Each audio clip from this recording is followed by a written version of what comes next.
What's up, chat? Welcome back to the stream. It's Monday. We're indulging in a little bit of mayhem. Today we're talking about some of the GT results from this weekend. And I was so psyched. I was like, oh, it's going to be new update stuff. People are going to rock in with their Renegade Warband and their Hurons, Raiders, and all this stuff. And some, Unrothy stuff. It's going to be great. And then you know what we had? Shit. We just a bunch of fucking Tyranid armies. What the hell? We had some really wild stuff going on over on if you watch my Monday video, some kind of crazy results from stuff like demon, like OC spam horde. We saw like cool angelic inheritors, blood angels with devastator marines, kind of sweet stuff. Very small weekend, but what I want to do today is talk about X and 1 results, which is like just a bunch of Tyranid players. I don't know. Which is always fun, chat. Before that, though, we can talk about the new models that just got revealed today, which is kind of cool. But Valentine's Day got in the way, yeah, for sure. It's a holiday weekend here in the U.S., which I just literally learned the other day. We have a bunch of stupid holidays here. We're basically the Roman Empire in more ways than one, where it's just like every day is like we're worshiping some, piece of shit founding father or whatever, which is stupid. I hate holidays, chat. I'm a curmudgeon. I'm a Scrooge, as they say. And so apparently it's a holiday weekend. I guess there's a lot of travel, and then Valentine's Day, kind of a big thing. So a lot of people out on Saturday, which was February 15th, doing stuff rather than playing Warhammer. Weird, I don't understand them. I don't get them. So anyway, we'll talk about some new detachment stuff that did well in the smaller tables tomorrow. It's not a lot, but we will talk about it. But in the meantime, we can talk about these new Adeptus Mechanicums that just released. And I'm going to level with you, chat. They look whatever. I don't know. They look like Admech models. I don't really know what to tell you.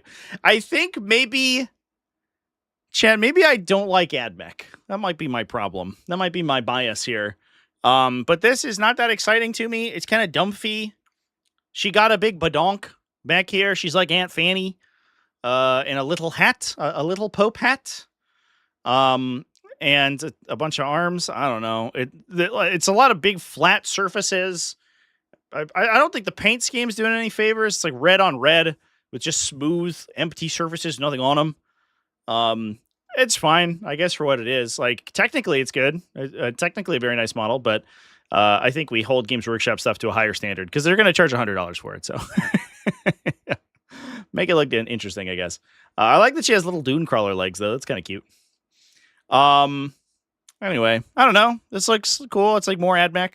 Look at that badonk, though. Oh, my God. That's like concept artist's barely concealed fetish right there, right? It's like, okay. All right. I see what it is. Big robo booty going on.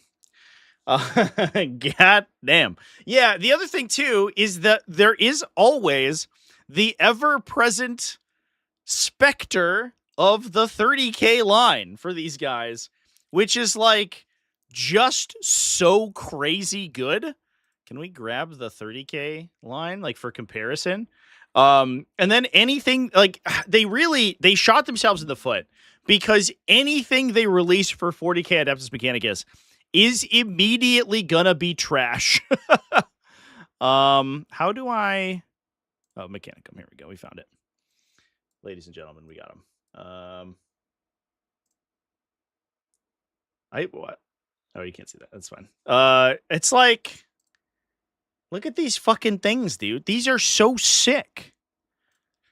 These are so cool. Why doesn't anything in 40K look that good?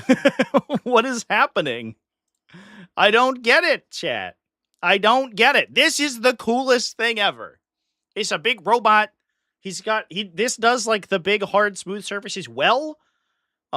Because they're like clearly this formed armor plating that looks like a cast tank hull. It's very cool. This gun has a lot of what do they call them? Greeblies. I love a gun with some greeblies on it, chat. And then you compare it to this and you're like, all right, well, it's got some spikes.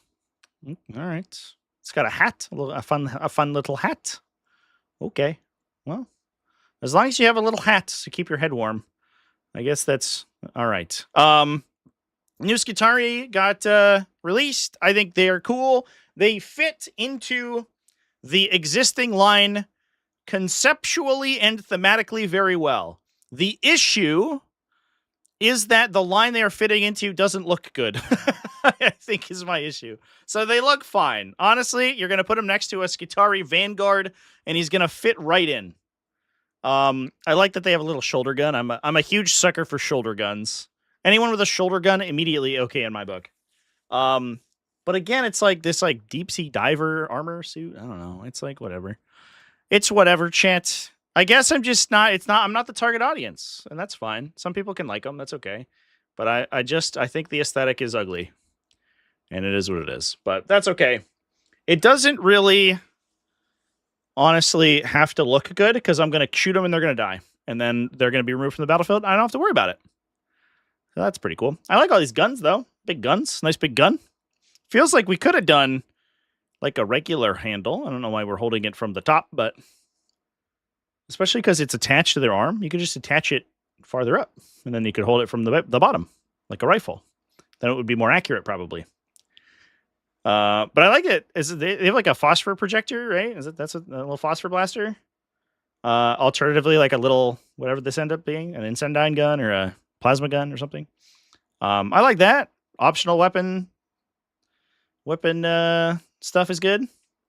I don't know. Not my cup of tea, I think, but nice to get more releases. This new expansion update is going to be sick, by the way. I love the expansion system that they're doing. So these are all coming out in the new update. Apparently, it's going to be like Admech versus Darkmech with the new Iron Warrior stuff and the Defiler and things like that, which is really sick. Oh, there's a teeny spider. Oh, I didn't even see the teeny spider. That's cute. I love a teeny spider. Can we zoom in on the spider? Zoom. Enhance. Go sideways. Does that show up on the stream? Look at a teeny spider. Aw. All right.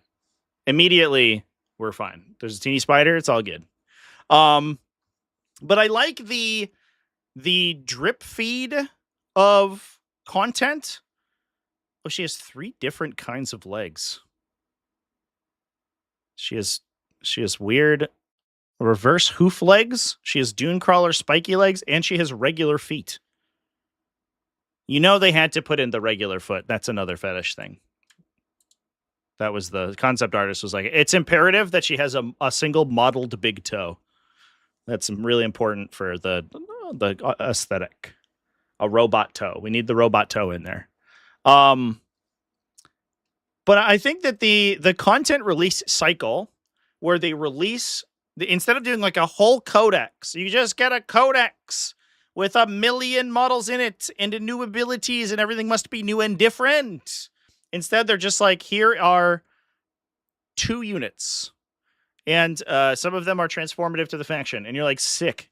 Now I get to recontextualize how I look at things. Also, we'll probably do a balance pass at the same time. So everything's going to be different. So it feels like a codex release, but they only released 2 things.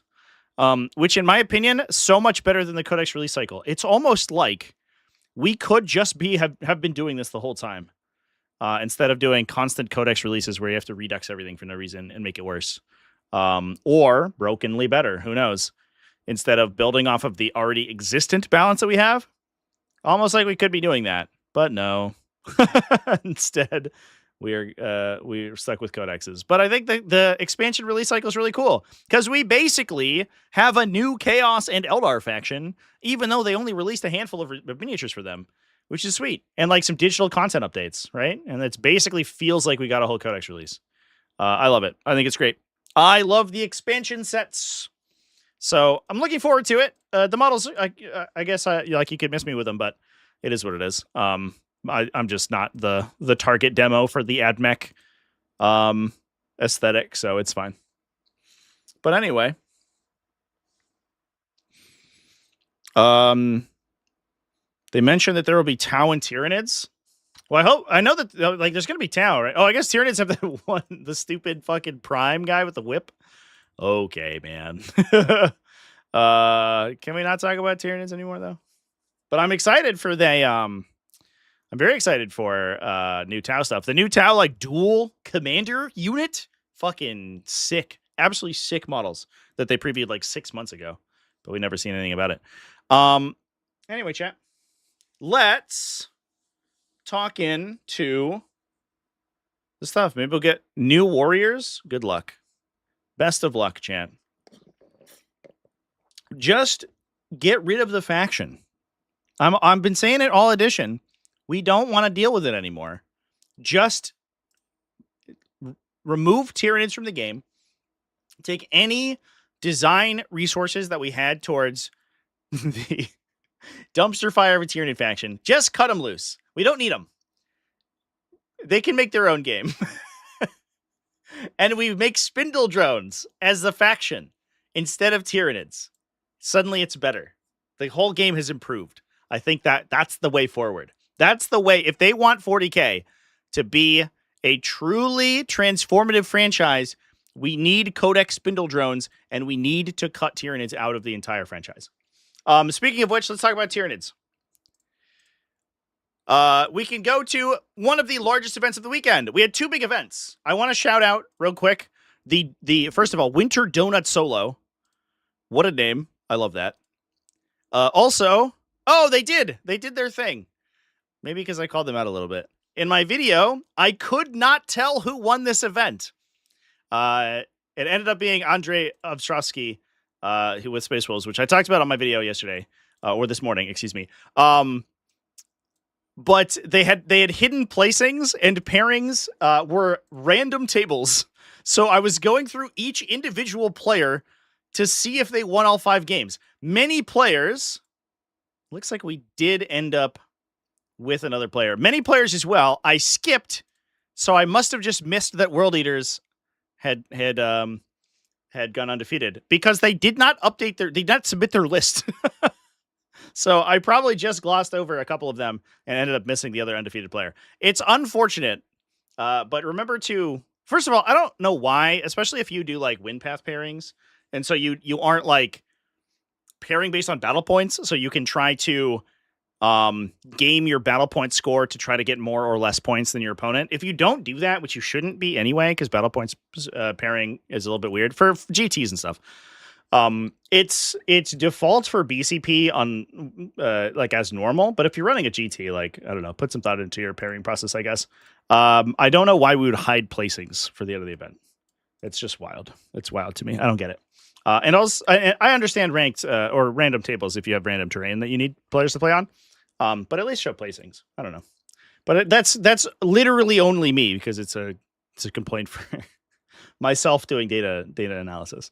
Anyway, important to talk about this event because we saw Alexander Zorov go 5-0, and I didn't talk about him on my video because I literally didn't know he won all his games. So anyway, congratulations to Alexander Zorov from the Winter Donut Solo.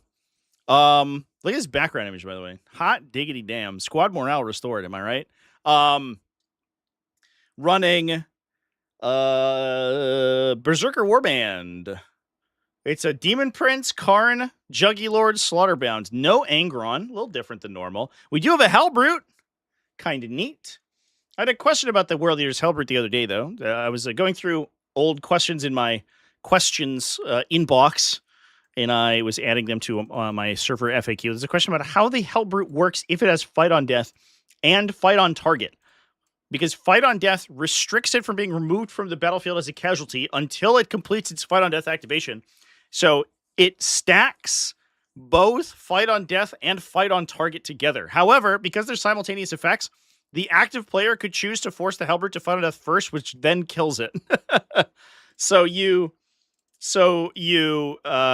basically you can trigger both of them, is the rules as written, to my knowledge, if you have Fight on Death from the army ability, and then he has his own frenzy, so when he gets attacked, he fights back after the attacking unit has finished its attacks.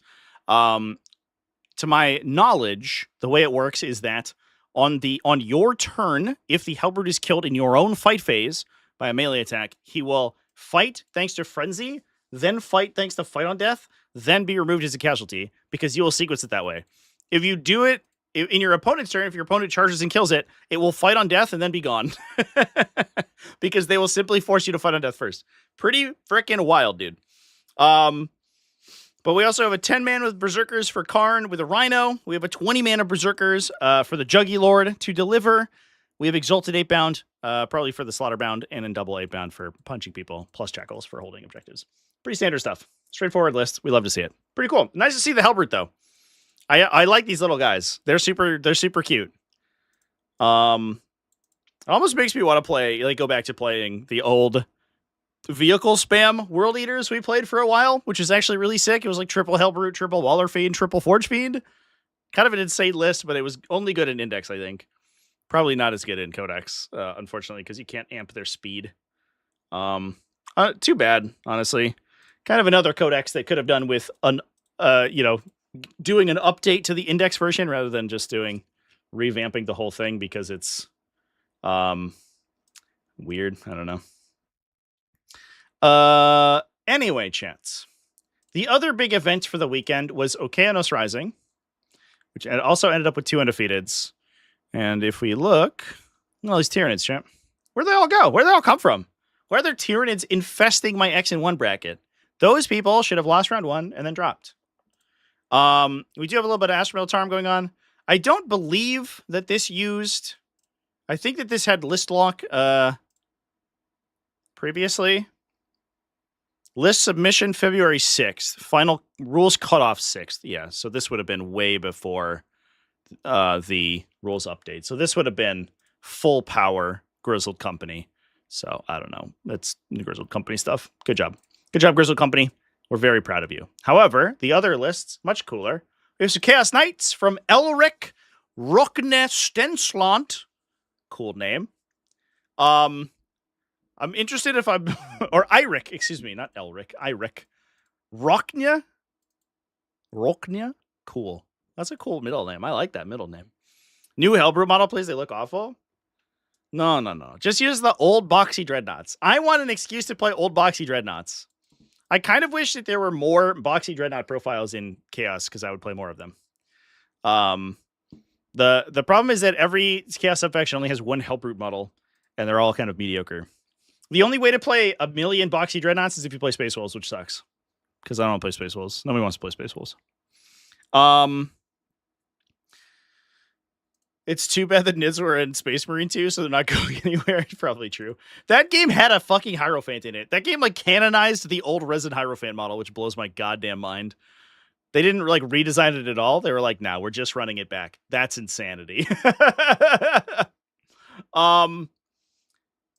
Iric over here, running triple Knight Despoiler. Despoiler Gallon Cannons on all of them. One of them's a Warlord, but no enhancements. Double Carnivore Stalker, 3 Beasts of Nurgle, 2x3 Nurglings, 10 Plague Bearers for the backline. Very well-rounded list. Hot damn. We have good disruption from the Carnivores. They're fast, they're high OC, they can steal objectives from you. We have all the backline shitting from the Despoilers. It is Infernal Land, so we get the Surges. Plus, we have good turn 1 secondary play from the Beasts of Nurgle and lots of backline screening and backline scoring. This list feels very scary to me. Because you eventually have to interact with the Carnivores with anti-tank, right? They won't just die to random bullshit. And if you undercommit to them, they'll kick the shit out of you. And then that just pulls you into line of sight of the Despoilers and they kill you. What's interesting is that we don't have Bestial Animus. Is that what it is? The thing that gives you advance and shoot on one of the Despoilers? Because that helps their threat range so hard. It puts them really easily able to hit midboard terrain turn 1. Which kind of like totally transforms how your opponent has to play against it. If you surge into advance and shoot and you run and touch midboard terrain and then you switch surge to lethals, like one of these guys just like peels a gladiator top of 1 or whatever, and you're like, well, this sucks. As a Space Wolves player, you take offense. You only sometimes don't want to play Space Wolves. It's fair. So part of my process right now is figuring out what I'm going to play at Adepticon, because it has to be a meme, and it has to be a meme because they're running 4 rounds per day per day. Fuck me. It has to be a meme where I can complete games in 2 hours. So I could run Harry Dan back, but I already played Harry Dan. Do I want to play Harry Dan again? I don't know. That Harry Dan list is legitimately good. And I actually was like shocked by how well I did with it at Capsicon. I played it in some matches I thought were really tough, and I actually just ended up winning. But the other thing I could do is box dreadnoughts are an idea because they're really easy to get. That's the big thing.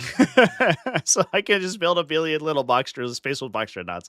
But I'm like, they're slow and dumpy, and I have to play Space Marines, which automatically takes extra time. But you know what wouldn't take extra time is if I played 7 Land Raiders. But the problem is that I don't have 7 Land Raiders. What I do have is Chaos Demons, which I already played at Nova. I don't know if I want to run normal Chaos Demons back. But what I could play is all monster Change Host of Deceit, which I do have. However, then I'd have to play that. So, like, I don't know. I don't know what I'm doing. I have no idea. And I have less than a month to figure it out. Imagine how good I could be if I didn't play Mima. So the problem is that I'm kind of like in no way interested in like playing tryhard like 40k because it's, I don't know, it's just not interesting to me. Just like playing meta stuff. At letters from Links donated 20 Swedish krona through super chat. Double Lord of Skulls. Smiley face emoji. For whatever reason, my audio monitoring is not working. So if you super chat me and I miss it, then I apologize. Play double Lord of Skulls. I could maybe. I don't have a Lord of Skulls though. That's a problem. Like I also have to obtain this list within the next like week or two. That's the other problem. Play Horde Shadow Legion? Absolutely not. I will not do that. There is no way. If the list includes more than 20 models, I'm not interested. The Tyranid list is really big, but half those models don't do anything. So Tyranids is really easy because none of their models are worth anything, so you can just ignore them and you don't have to move them or do anything. 6 Norns? I could do 6 Norns. I only have 1 Norn though. It's basically the Land Raider problem. Norns are much easier to obtain, however, because you can 3D print those fuckers. And they just look like regular Tyranid models. I don't know if I want to paint 6 Norns though. Ugh, yucky. All lictors. Just like, it's like 18 Von Ryan Sleepers, like 3 lictors, 3 Neuro lictors, Death Leaper.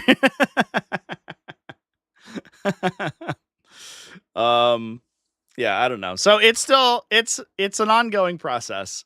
I'm currently getting, I asked one of the judges, if I showed up with all 3D printed Land Raiders from Etsy, if I would be allowed to play. That's currently the open question. If they say yes, I will do that. I will play a bunch of cursed 3D printed Land Raiders. And just get fucking body blocked on all the terrain. But that is not a list that takes long to play. I played that for a video ages ago, and it was very fun. Titan Legion, best award. Hound plus demon garbage. I thought about that.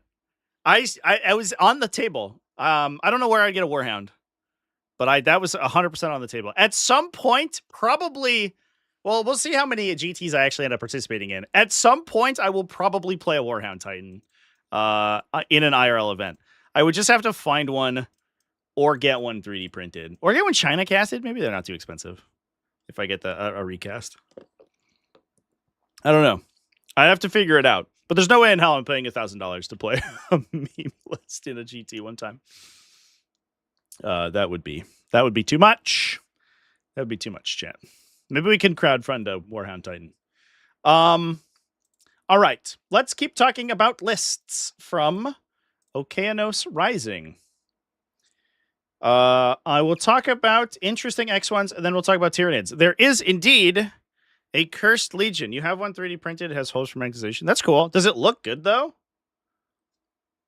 Surely you can loan a hound. Yeah, but that requires that I know and speak to people, which I don't. So That is what it is. Jan Halvor Wallace was playing a cool Cursed Legion list. Let's talk about that. We literally just watched Cursed Legion on the Twitch channel, by the way. It was sick.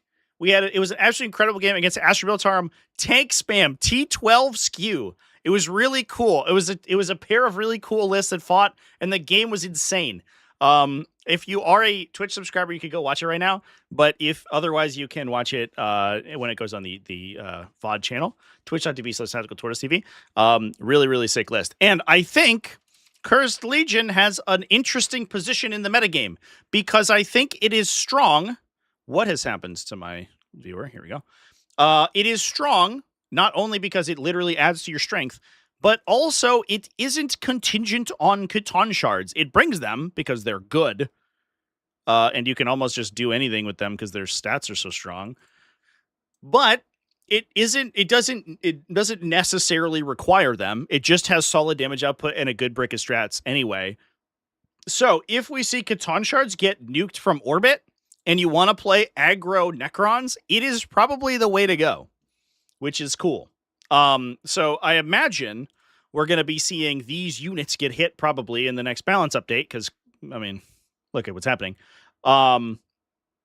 And we'll probably then see this style of build do well, even sans the Catan shards. So in this case, we're running Void Dragon as our one Catan shard. We have Imhotep the Stormlord for command point generation, a Locust Lord with Mark of the Necrosaur. That is +1 to hit for the unit. So he gives you 5-up criticals. If he attaches into a Locust Destroyer unit, which he will, there's a Locust Destroyer unit right there. They get hit rerolls targeting the closest eligible target on an objective.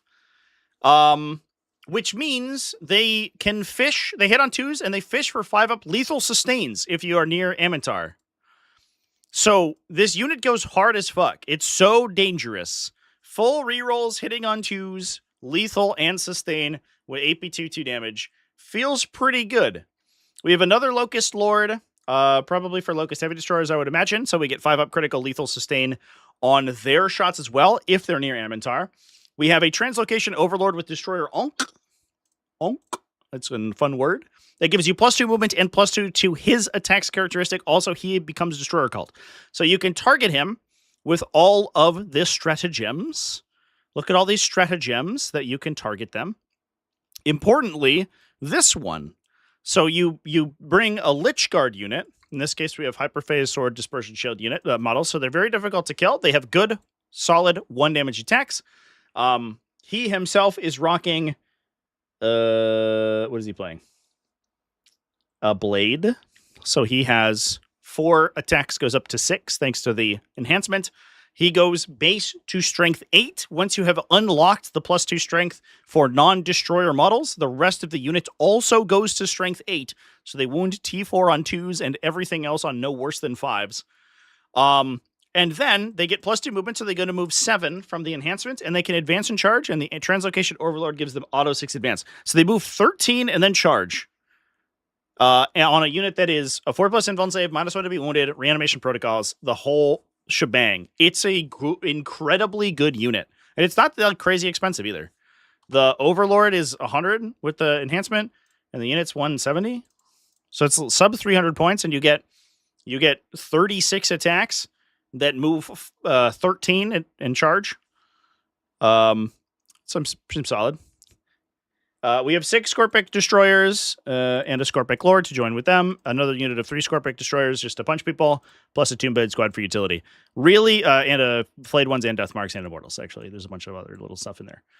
Immortals might just be a bunker for Stormlord, so he doesn't die to indirect, maybe. Very cool. We love a good Cursed Legion here, chat. It's also interesting because it plays largely just like fair 40k. It just bullies you up the middle of the table. It runs a bunch of heavy, like medium heavy infantry, and they run into you, and then they punch you in the face. And that's pretty good. I don't know. It shoots good at relatively short range. It punches really good in melee. And it has strong survivability thanks to the Void Dragon. But otherwise, mostly just plays normal stuff that you can kill. So it's actually like interactable, besides the Lich Guard unit, which is very difficult to kill. which is I always like to see. That's super fun. Necrosaur Amintar, disgustingly good. Yes, I agree. I think Orbital Assault. Even play Orbital Assault? I could play Orbital Assault. I was trying to make Orbital Assault lists that I liked, and I couldn't do it. I'm sure there's one in there, but it has insane amounts of anti-synergy. It's like the weirdest, like, not non-starter of a list. It's like you can deep strike anything, and you're immediately.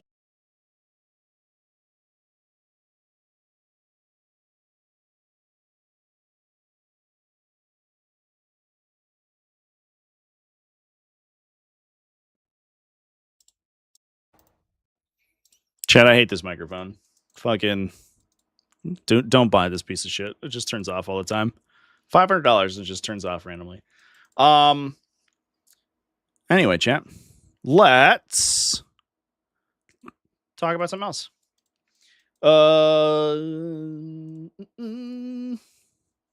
I kind of want I want my money back on this thing, honestly. It's really frustrating.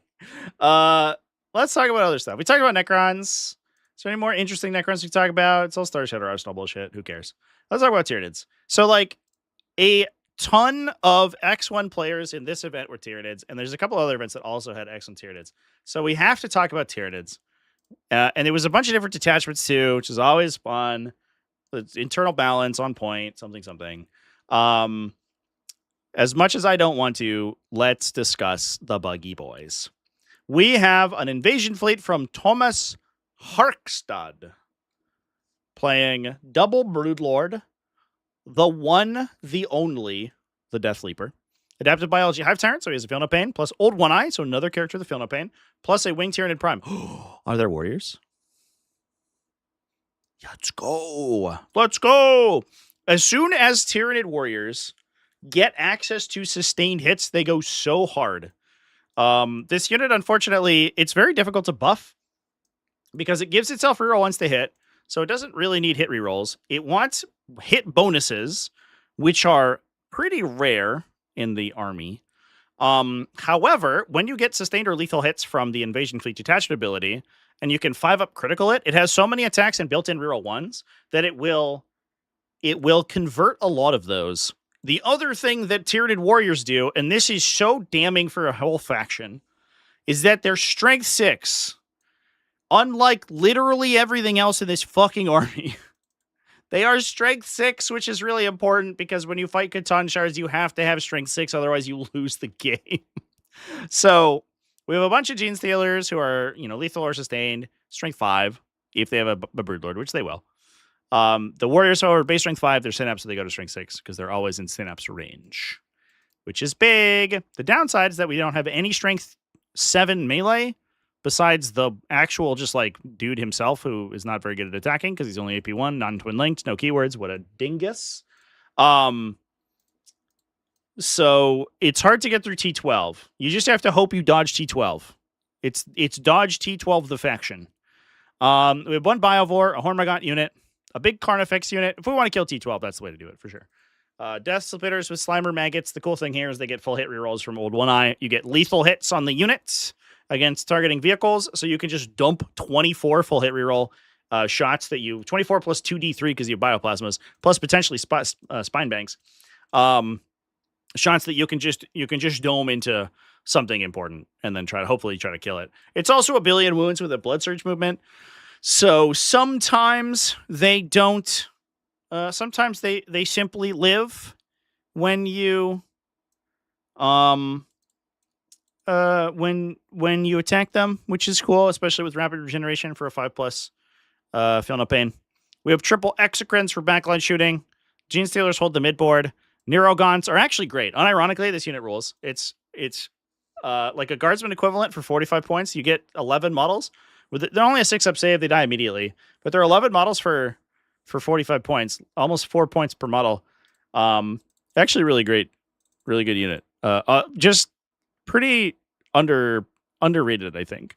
There's definitely also the there's an argument to be made to 20 this unit out so that you can string it farther, and also it denies people Cull the Horde, because it's also, they're 25 mil bases, so they're really small, which I don't think people necessarily, like, the scale of the game has creeped so hard that people forget how small 25 mil bases are. It's 132 off in the node beast, and then 25s and the rest. So these guys actually hide in weird places really well. You can kind of play them a little aggressively, and they're so physically tiny that you can put 11 models in like just the nooks and crannies of your deployment zone. So being able to 20 them out and then bubble your whole backline by like turn 2, and then also deny Cull the Horde and just be this like huge brick of 20 OC that's like with 20 model count that your opponent has to deal with is actually kind of sick for whatever they are, 90 points for 20. How much is a Neurogun squad for a big unit? We're only bringing 9 or 11 here, obviously, but 90 points for 22 models. What a time. Also, according to this, I have no idea if this is correct. You are allowed to play you're allowed to play down a node beast for the same cost. So you play only 21, but it costs as much as 22. Why? Why is that even an option? And why isn't it an option that's like 5 points less? Let me pay 85 instead of 90 for 21 models instead of 22. That's bizarre. I don't get these sometimes. It's like weird, super weird. It's like because of model packaging or something. Insane. 1 Tyrannifex to shoot big stuff and kill it. Cool. That is one of the invasion fleet lists of all time. I do like that we actually do have warriors, though. Because I think warriors, they're coming back. Because T11 is such a huge breakpoint right now, Strength 6, having Strength 6 melee so big, I think Tyranid warriors are on their way back in. Whether that will stick around once we see a meta shift and Necrons are no longer the priority, I have no idea. But right now, melee bioweapon Tyranid warriors, actually kind of sweet. The downside is that they got locked into 50 mil bases, which is disastrous for them. It's actually horrible. The unit is designed by a 6-year-old who's never played a tabletop game before. They're absolutely a travesty, but they're strength 6, so that's important. So that's one Tyranid. We have another Tyranid. It keeps going, chat. We can never escape them. There's too many. We have Vidar Thorsby, who is running Subterranean Assault, the good detachment where you get rerolls and you can redeploy yourself all over the place. He's running Death Leaper, a Neuro Tyrant, which is interesting, plus Swarmlord and a Trigon. A lot of times what happens is that in this detachment, you actually in Invasion Fleet, it plays so consistently in a lot of ways because it basically just plays like fair 40k, right? You're just like, I'm going to move up the table and I'm going to shoot really hard with keywords and I'm going to score, and that is what I'm going to do. The Shadow and the Warp is almost an afterthought in Invasion Fleet builds. However, in Subterranean Assault, you oftentimes will have a turn where the entire game hinges on you charging their whole army with your whole army. And doing that and then opening up with a devastating Shadow in the Warp can simply end the game. And so it's awkward because the Neuro Tyrant has some amount of anti-synergy in this list where he is often either removed from the battlefield or he is not in range of things to give Neuraloids to. However, if he is in a position when you do commit, the -1 from his aura on Shadow in the Warp is actually crazy in this particular detachment. And he's probably running with Zoanthropes. Yeah, he is. So you hold the Shadow 100% of the time until the Zoanthropes commit, which does sort of restrict how you play Shadow. You don't have as much flexibility as you normally would, but still okay. We're running a Trigon Prime, so he punches good. A Biovore unit, double Exocrine for shooting a Lictor, double Maleceptor, okay. Triple Raveners, Screamer Killer, Zoanthrope. So we have a lot of frontline psychic stuff between the Trigon Prime and the Maleceptors. So you can force a lot of -2 on Shadow tests. So a lot of times what you'll do is you'll uppy downy the Raveners, you'll build tunnels in the center, you'll drop down all the Maleceptors plus the Screamer Killer. We don't have a Neurolictor, which is actually kind of insane. In this army that's like super Battle Shock pilled, there's no Neurolictor, which is wild. And then you'll charge everything. You'll give reroll charges, and you'll just pin everything on Maleceptors with -1 to hit, and then you'll just pulse Battle Shock and everything. So they lose objectives. They lose defensive strats. They oftentimes will have to fall back from these guys and take Desperate Breakout checks, which sucks, in order to activate into them profitably. And you've shot them with the Zoanthrope unit. So that's the idea. Is a lot of times what you'll do is you'll just basically you'll play a little bit of a skirmishy game until your opponent gives you the opportunity, and then you just full activate into them. You just pick up your whole army, and then you dump directly into their face, and then you kick the shit out of them. That's the hope. Which is cool. I don't know. Pretty good inclusion. And then we also have old Happy Crumping Wargaming over here. Jonathan Arkin went X11, also with a Subterranean Assault, bit of a different build this time around. So he's if you haven't checked out his he didn't put an advertisement in his BCP list. Missed opportunity. He runs the Happy Crumping Wargaming YouTube channel, so you can go watch out. He does tactical stuff a lot of times. He does a lot of, I think if I remember correctly, he does a lot of strategic things where he talks about the sort of game theory stuff, which is really cool. He is playing also Subterranean Assaults with Deathleaper. He has a Neurotyrant as well, plus the Zoanthropes. Now, I imagine, I'm going to double check here. The Zoanthropes are very terrain-centric. Will this give me information? No. Get fucked. Cool.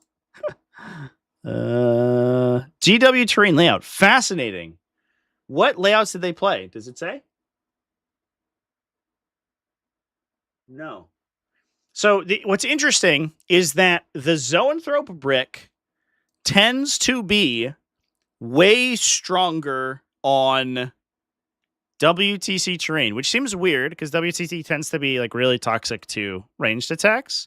But the thing is that it opens up multiple smaller lines of sight rather than GW, the CA 2025 layouts, which tend to have big, wide lines across the middle of the table.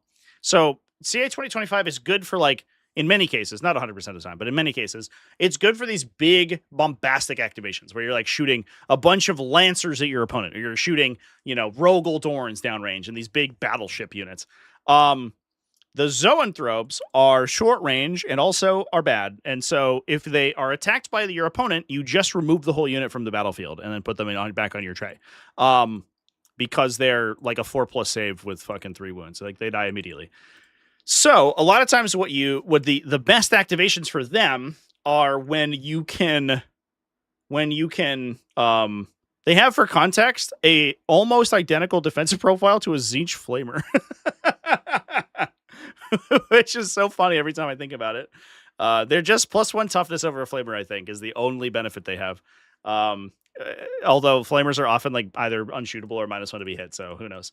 It's actually probably very similar. Which is also a model that's 1/4 their cost. Anyway, stupid. But what you oftentimes want to do is you want to cut lines with them where they could shoot things but not expose themselves to counter shooting, which is very difficult on CA 2025. But apparently we made it work because we had 2 X and 1 Tyranid players who ran Zoanthrope units in Subterranean Assaults. So clearly something's going on there. I wonder if they played some good terrain layouts where the lines of sight were a little tighter or whatever, where they didn't just have to fire across the entire board to shoot anything. In which case they'll just lose on the counterattack. We have 1 Trigon Prime, a Winged Hive Tyrant, so he's a little cheaper, low budget Hive Tyrants, plus a Hormigaunt unit, Bio 4, triple Mawloc, Lictor, triple Mawloc. Wait, that's sick. So we had only 2 Ravener squads. 2 Ravener squads. One of them probably plays with Hyper Adapted, so we have a big spooky unit. They can Vanguard Intellect, so they can come in you can go into reserve, come back in turn 1, and build a tunnel immediately. That lets you, on the bottom of 1, you can build, or on the top of 1, you can build a tunnel, which is helpful. On the bottom of 1, you can build up to 5, potentially. So you can do a lot of weird tunnel networking stuff. If you bring your borrowers in super early. But then we have the Mawlocs that can build tunnels, and then they can also just constantly be pulsing battle shocks onto people. And we're playing double Neurolictor, so we can try to make use of the +1 to wound. So you can jump all 3 Mawlocs in one turn, so you can force on average 1 battle shock check, and then you can jump 2 Mawlocs for the rest of the game. And they'll just constantly be pulsing like broadcast mortal wounds onto people and building new tunnels. The other thing too is that for their Protes cast, 135 points, the Mawloc's actually kind of an insane defensive profile. It's not crazy. You don't look at it and be like, oh wow, that's like the craziest thing I've ever seen in my life. But it's 135 points. It's better than 10 points per wound, and it comes in with 14 wounds, toughness 10. So they're hard to kill efficiently. They're OZ4, so they can take objectives, and then you can constantly be pulsing mortal wounds out. Now, I do believe that the rule is that if they come out of a tunnel, they do not broadcast their mortal wounds because they have to arrive using Deep Strike, if I remember correctly, rather than arrive using Subterranean Assault. So I believe that the rule is that there's a little bit of anti-synergy there between the Mawloc coming out of tunnels and charging and making use of its 16 melee attacks versus a Mawloc who is just pulsing mortals. But a lot of times what you want to do is if you're pushing in your Trigons or your Hyper Adapted or your other melee stuff, you don't have room for the Mawlocs to show up 6 inches away from people anyway. So you're going to 9-inch drop them and then try to battle shock anyway. So it's not that big of a deal until late game, which is cool. Since the changes to OC0 not being able to perform actions, should they revert the Spore Mine spawn rule? What is that? I don't know what that is. I don't know what they changed. What would they need to revert, I guess is the question.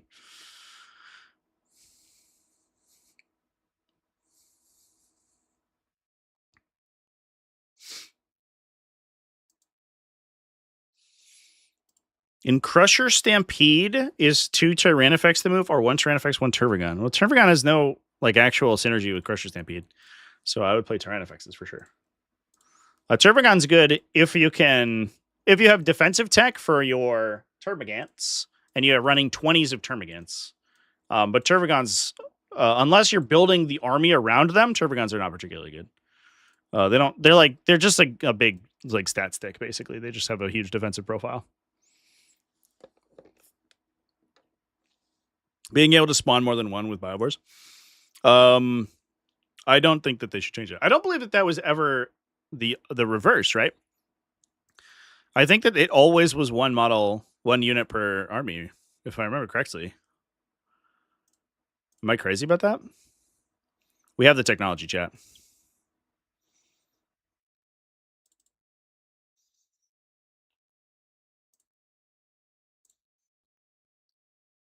Oh, yeah. No, you're right.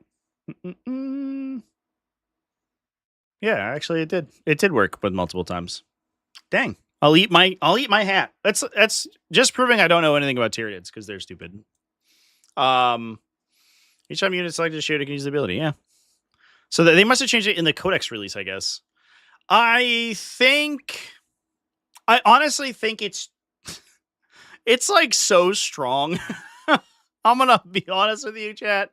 I do not think that they should give the ability to make multiple Spore Mines in a turn. I think it would be detrimental to the Tyranid faction internal balance. I don't know, because you immediately bring 2 Biowars, right? Maybe 3. And then you'd have to be now we have to upcharge Biowars, and then they just end up being worse than they did previously. And this ability in some matchups already basically wins you the game. So I don't think it would be helpful to revert it, honestly. And in the cases where your opponent can stop it, they stop all of it. So it's you're not even getting any benefit from it. 1 is the sweet spot, in my opinion. I wouldn't even. I don't think you would prefer to have multiple activate.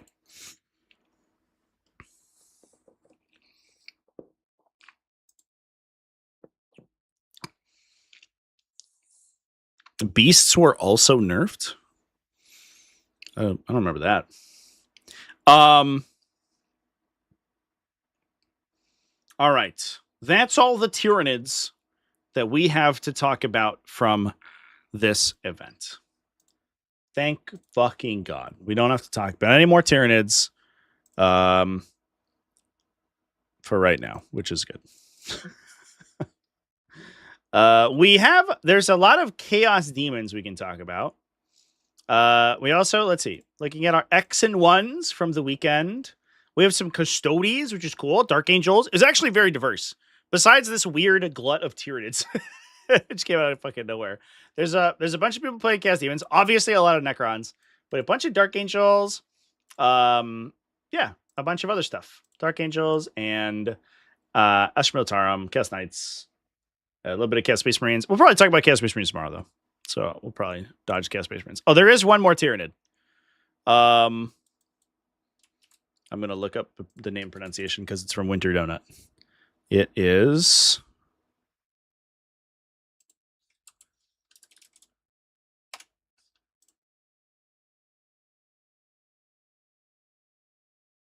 All right. Here we go. This is Ivan Kuznetsov, I believe. Correct me if I'm wrong here. Also played Subterranean Assault with Mawlocs and Norn Assimilators. Bro, that's cool as fuck. All right, I'm so in. Ivan Kuznetsov. Let's go. He ran Broodlord with Tremor Senses. That is the redeployment. Love it. Swarmlord Trigon, Biovores, 10 of Gene Stealers. Honestly, I actually love the Broodlord with the Gene Stealers because being able to redeploy them is great. It fixes their mobility problem because they're really slow when they're on the table. But it also forces your opponent to pull their infiltrators back, and it gives you like this turn one like turbo alpha if your opponent doesn't respect it. So if your opponent just is like, I'll put all my infiltrators in the middle so that you can never build tunnels, and then you just kill them all with Gene Stealers, you're just like, cool, man. Cool infiltrators, dingus. Good job scoring. And then if they don't do that, you can just redeploy the Gene Stealer somewhere else and then just go fight people. It's very useful. It's a useful unit to have in this detachment, unironically. Plus, they have a redeployment into a scout, which is great. That's a good comment. That's a good combo. We have a Trigon with Vanguard Intellect, so you can come in first battle round. So you can, if you go second, you can build tunnels if the Mawloc start of the table, I guess. And then you can drop the Trigon in and turn one, charge it. Or you can build a tunnel midboard top of one as well with the Trigon. Pretty nice inclusion there. Although he loses Trigon Prime, so he doesn't hit as hard. So, I don't know. We have Lictor, double Mawloc, Neurolictor, Norn Assimilators. Ripper Swarm. Hello, Ripper Swarm. Plus a Von Ryan Sleeper unit. That's the screen out infiltrates. Raveners for utility. And then these Norn Assimilators are sick. So the Assimilator... What a meme. This is an incredible meme. I love it. The Assimilator has this trash ability. Oh no, not this one. That's that one's also bad. What is it? Oh, is it not on here because it's a weapon characteristic? Dude. 39k kills me sometimes, bro. It just doesn't have their ability on their data sheet. What am I? Am I crazy? It's simply not here.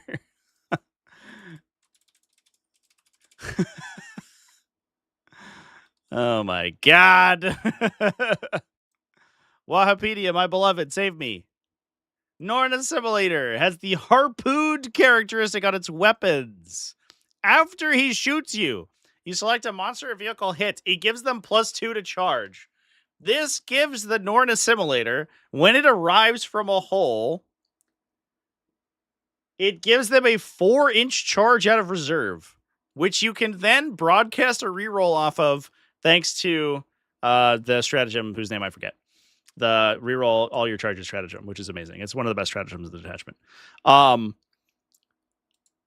So this unit just basically as long as you've cleared their screens, which is what the Broodlords and stuff are for, this unit basically automatically charges out of Deep Strike. And then it's strength 12 up to 13 because he's a big spooky monster guy.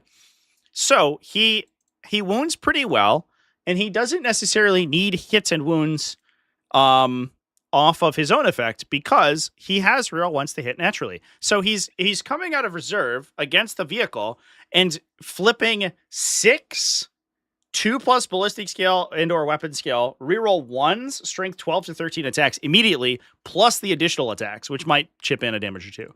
So instantly, this guy's like, finally, we found a way to break toughness 12. We found a way. The other thing, too, is that it's 2 separate activations, which is very valuable in a lot of cases because, first of all, it's not enough attacks to typically kill what it's going to charge, which is very nice. So very rarely are you going to shoot something with the harpoons and then not be able to charge to where you want to be. But also, if you have defensive tech, so you're like Smokescreen or AOC or the Blade of Ultramar -1 wound, whose name I always forget, they only work against one of these activations, not both. So half of your anti-tank shooting from the Assimilator just straight ignores what your opponent's doing, which is kind of sweet. They are wildly expensive and their defensive profile is trash, but it's cool. I don't know. I just think it's neat. We're rocking double NORN Assimilator. That's a cool list. That went X1. That lost in the finals, by the way. We almost got there with double NORN Assimilator Tyranids. Could you imagine the best armies thumbnail if we had double NORN Assimilator with a almost major level GT? A 70-player event, 63 players. That would have been cool as hell. The universe that could have existed, chat. It is not ours. We do not deserve it. We have been too sinful in our gross, disgusting ways. We do have some other X and ones from this event though that we can talk about. Any cool ones? There's some Adepta Sororitas I'll probably hop into. There's some, I think, probably pre-nerf Grizzled Company, which is whatever. Chaos Knights who okay. I was like, we already talked about these. It is what it is. But this list is much different than the one we just discussed. Let's talk about this one. Vladislav Malofeev played Houndpack Lance. Look at all these fucking war dogs, chat. Oh my god. I have to look up what Houndpack Lance does. I don't believe it's ever been eroded, right? It just has the absolutely cursed fight on death. Oh no, it did get eroded like immediately, right? Oh, I have to look it up now. So it had Animalistic Rage, where it can shoot or fight when destroyed. It must target the enemy unit. And then it consolidates and then deadly demises, which I actually don't think is how that works, but I don't know why. I don't know why it says that. NORN Assimilator needs his ability to be replayable when the target's dead. 100%. If that, it's so funny. Well, first of all, here's what they need, chat. They just need, I'm going to fix Tyranids right now. Norns need the feel no pain baked in all the time. First of all, they need to be way cheaper. It's crazy. They're so expensive. They need the feel no pain to be baked in all the time. At least the Assimilator does, because he doesn't have an invuln. He needs fucking something, because he's so easy to kill. That's first thing. Second thing is that if you choose the rerolls effect, it should replicate after the target unit is destroyed. It's crazy it doesn't do that. But I think that that's like a very like late edition problem where they design a mechanic at the start of the edition. They're like, this is going to be great. We're going to duplicate this prey mechanic on a bunch of different things. And they put it on a bunch of them. However, they only realized halfway through the edition that, oops, if you don't get to reselect a target, this ability's trash. Absolutely unplayable. So we'll now print it so that you can reselect targets after they're destroyed. And like the Assimilator's like, what about me, dog? I've already been printed. Please fix me. And they're like, nah, get fucked. So that sucks. If it got wound rerolls against, if you could like replicate it into big vehicles and stuff, and he could just like nom nom through them, all in. But he doesn't do that because he's stupid. So womp womp womp. Sucks. Sucks to suck. Yeah, I can't remember if this ability has been errated, chat, because I remember very distinctly when this codex came out, the discussion was very much about how many times you could activate Houndpack Lance units, because you could do it potentially multiple times a turn. Like, right, when it's your opponent's shooting phase, you get a shoot back. Once in their fight phase, you get a swing back. And then once again in your fight phase. So you basically could get like 3 additional War Dog activations per battle round if it worked out. If it allowed you to do it unrestricted. What it changed was that it previously allowed you to use the effect after it had fought. So you could just use it to double fight, but you can't do that anymore. However, it still allows you to shoot back in the shooting phase and fight back in the fight phase. I think that you have to have, in order to fight in response, you have to be currently engaged by an enemy, because you have to be currently eligible to fight, which means you have to have an enemy within your engagement range or have made a charge that turn, which you haven't done in the shooting phase. So you have to either be killed while fighting someone by a gun, because they can big guns ever tire to shoot you in melee, and then you can fight the thing you're engaging, or you could just shoot back if you're not engaged. Either way, kind of a sick 1 CP stratagem. In any case, feels pretty good. At least the Assimilator has the Harvester keyword. At least there's that, chat. Finally, it's been fixed. But otherwise, this is pretty good. Start your command phase, you select an enemy unit in your opponent's army, you get sustained hits 1 against it. Each time a War Dog model from your army makes an attack against it, and it's visible. So everyone's sustained hits against an Oath of Moments. You get a reactive move. 6-inch reactive move. Jesus Christ. You get an uppy downy for War Dogs. Kind of good for the shooting guys. If you can get, like, the brigands around the corners, that's pretty spooky. You have a 5+ critical effect, which will work on your sustained hits. 5-up sustained hits. And then you also have fallback, shoot, and charge for a War Dog unit from your army. Very straightforward. Plus, you're also just mass OC everywhere. Just a trillion OC. We have some good infiltration from 3 Nurgling squads, 2 Beasts of Nurgle for early game secondaries. Love it. And this guy's Final Howl. Oh, shit, which gives you reroll hit rolls of 1 within 6 inches. That's actually great. So 6 War Dog Carnivores, 1 Executioner, 2 Brigands, 3 Stalkers, plus the Nurglings and the Beasts of Nurgle. Cool. That's coolest, chat. Love to see a something that's not triple Gatling Cannon despoilers. That's pretty neat. We also have some interesting looking Hallowed Martyrs. Let's talk about those. From Adepta Sororitas. Daniil Mironov played some Adepta Sororitas Hallowed Martyrs. Running Morven Vol, Jump Pack Canister through Suffering Strength, kind of a standard thing. We have a Hospitaller plus a Sacrosanct unit. I've seen this has been played very often recently. I think it's just a really solid unit. It's very difficult to kill them down below. It's tough to get them all the way killed because they're just a tanky unit, and then you can reanimate them. But they're oftentimes benefiting from the +1 to hit and any below starting strength effects that you have active, which is cool. We have Dominions for early game. 2 Immolators, so we can scout both the Immolators off of them. Retributor squads with multi-meltas, standard stuff. 1 Seraphim squad, 1 Zephyrim squad, so we have some utility. Zephyrims for the Jump Pack Canonist to hop into. And then Paragon Warsuits for Morvenval, 1 Rhino. Probably for the Retributors, I imagine. Or the Sacrosancts, actually. You can put the Sacrosancts in them. And then 2 multi-melta Immolators as well. Nice. Plus Castigators. It's interesting that Castigators seem like they're having a comeback. I don't really know what exactly is causing their comeback, but they're on the way back. Because we've seen multiple high performant Adepta Sororitas lists running triple Castigator. Is it just that like autocannons at AP2 are like good into like shard profiles? Maybe, I don't know. There's a lot of heavy infantry around right now, and Castigators do rip them a new one.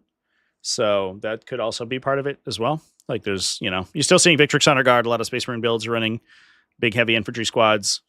They're snacking armor in a lot of places too. Necrons obviously running a lot of heavy infantry and stuff.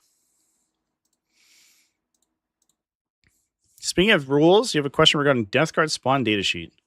WTC, LVR teams, and TOs at Bazooka Games all changed their rulings on its ability to work even if it is dead. Do I agree? No. I don't.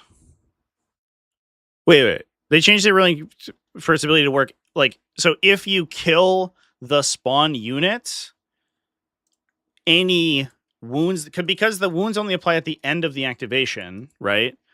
Any wounds that are applied are on the stack, of course that works.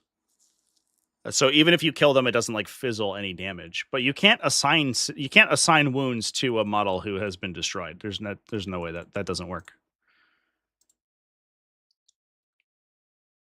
If you kill it, it still triggers. I mean, yeah. So, the mortal wounds apply after the unit is finished making its attacks. So if I make all my attacks and I end up killing you with, let's say 5 attacks or whatever, and you die to those 5, then you will still take the 5 4-ups for mortals. It doesn't matter whether unit's dead. The effect is still unresolved. So it's still in process. If it worked so that you didn't reflect mortals after, if you just one-shot the unit, it would be really bad. That would be like, why even bother playing? I mean, they're not like the easiest thing in the world to kill, I guess, but 90% of the time this unit just dies. It's such a good unit, though. I played them against them, and I had to commit my whole Genestealer unit to kill them. And I was like, I have no gun in my army that kills this fucking unit of guys. This is, it's so annoying. Like, my anti-infantry wins them on like 5s or 6s.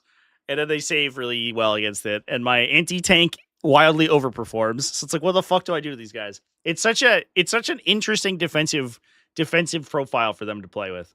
I don't know. It's kind of cool. I like them a lot. It's a very good unit.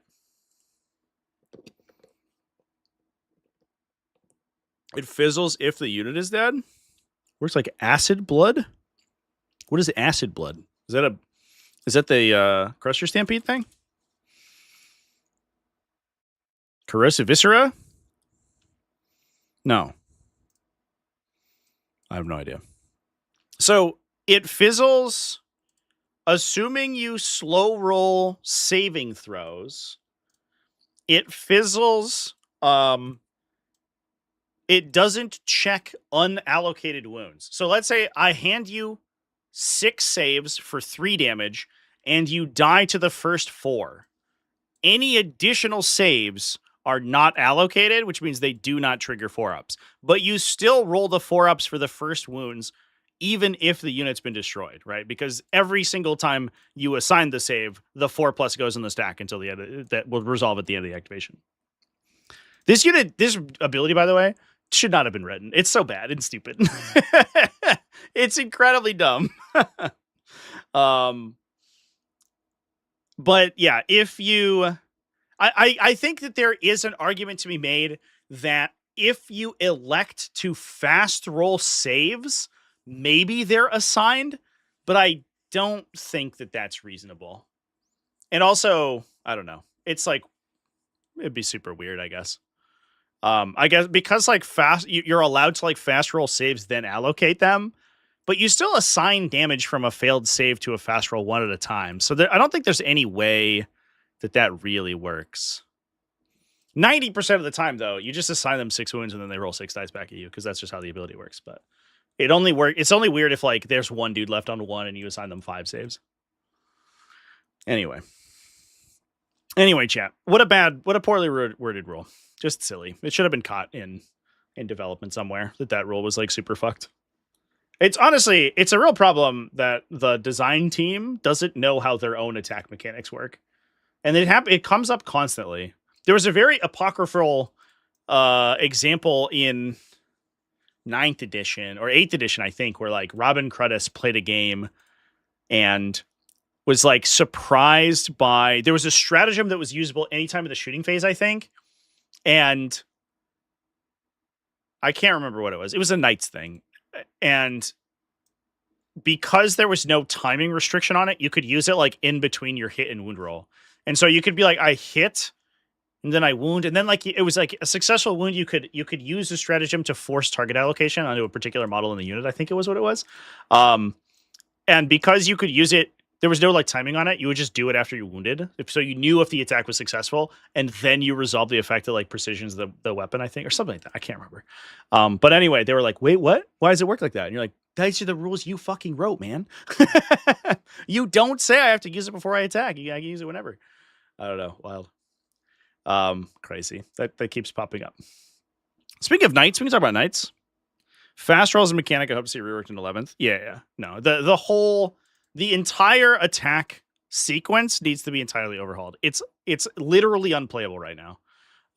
We even had this whole discussion, and honestly, we're not sure how it was supposed to resolve. It came up on a stream recently, where if you have the way the community plays it and the way that it might be ruled as written is very different. Where if you have, for example, a 2 wound model in a unit and you are fast rolling saves, at what point can you assign those saves to the 2 wound model in a 1 wound unit? So like an Aspect Warrior, Exarch, or whatever. And it came up and it's like the fast dice rolling rules allow you to determine all of your successful saves, then allocate wounds if the order in which they're allocated would matter. What the fuck does that mean? The order in which you allocate wounds, because of the way that the wound allocation rules are written, always matters. So either you're allowed to allocate saves as long as there is nothing mechanical that changes how those saves are either forced to be allocated or how those models take damage, or you could never fast roll saves, which is like clearly not the intention of the rule. It's so poorly thought out. It just blows my fucking mind, dude. I don't know. That came up recently. The way I chose to roll it is that you can assign after you roll, because that's typically how the community plays it. And otherwise it would make the fast dice rolling allocation rules totally superfluous. But I understand any ruling that is opposite of that, which is fucking crazy, dude.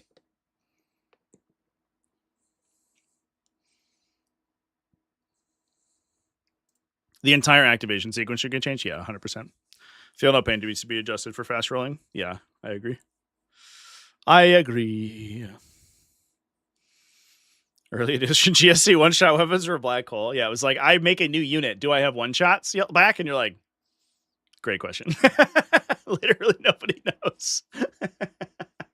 Like, if I am respawned, am I an identical unit, or have I already expended any abilities that I expended and I've created a new unit with that modifier applied? Literally never said. Incredible.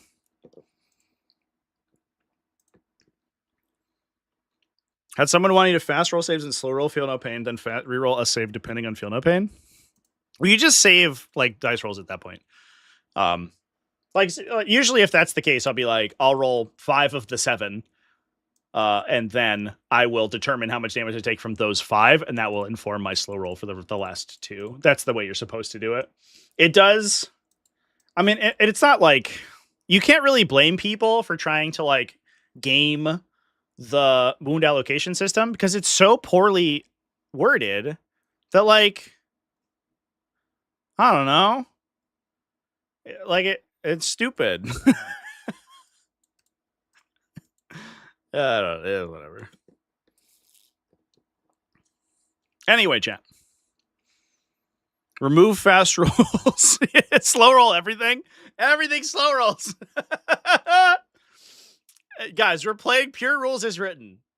You roll hit, wound, saving throw, damage. And you have to allocate the saving throw before you roll it. That's important. Every time.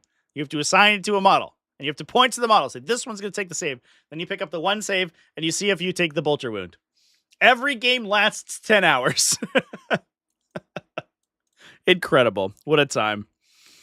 What a time to be alive. All right, chat. Let's talk about Imperial Knights. We are over to the Club Championships 2026. This is a slightly smaller event, 32 players.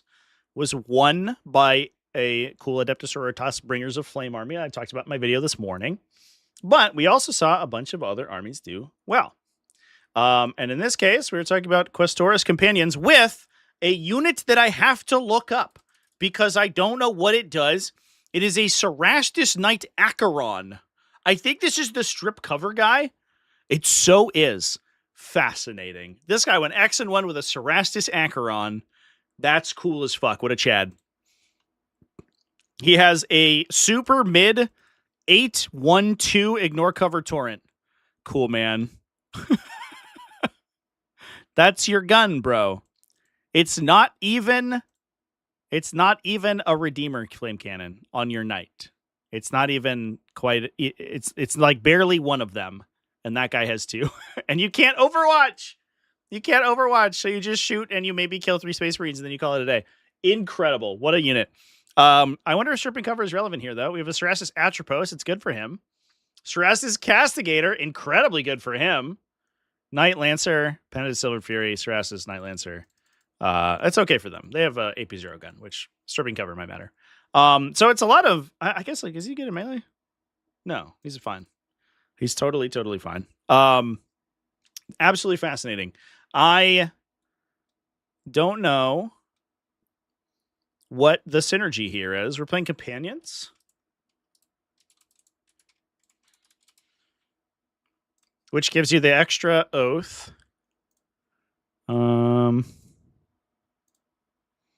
get +1 to wound, I guess.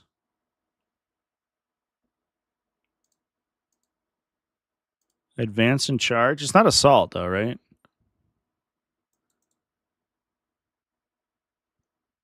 I don't know. I imagine that he's just stripping cover for the CERASTUS Castigator, which is legitimately scary. This man shoots 18. Oh, this is a... I was like, wait a minute. This is just a Castigator battle tank. Here we go. We gotta find more names for things. 18 AP2 2 damage gunshots. Ignore cover on this fucker is great. So that's actually unironically pretty sweet. The funny thing though is that like you can get ignore cover off of Sister Battle Immolators. Speaking of Sister Battle units, you take a Battle Sister squad and you can take 2 Immolators. It's like 60 points cheaper. You get more models out of it, and you get like 2 utility units as well. You don't get all the cool benefits and stuff, and it's not like a big melee punchy fist. But it is interesting that you would pay that much for this big dude. You also get like a similar level of torrent attacks off of 1 Immolator. Because they shoot like 2d6, strength 6 AP1, right? Twin linked, I think? Immolation Flamers, no, not twin linked. So it's -2 strength, -1 damage from the Castigator Flamer, but you get 2 of them. Because you have 2 Immolators, plus a bunch of other shooting.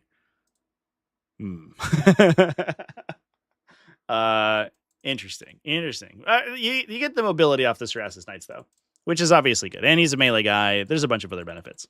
Plus, he's in faction, so you don't have to worry about stratagem usage and stuff. It is a fascinating weapon, fascinating unit profile, though, because he's essentially a support unit who strips cover from people, but also costs 400 points. So you're like, this is a lot. This is a lot of points. I could just have another dude to shoot you with rather than give +1 AP to my other dudes. If he could Overwatch, I think he would be significantly more interesting, but he can't. We do have an Atropos who has a bunch of AP3, AP4. Getting cover stripping on him is pretty sweet. Plus just a bunch of stabby sticks from the Lancers. So you like to see it.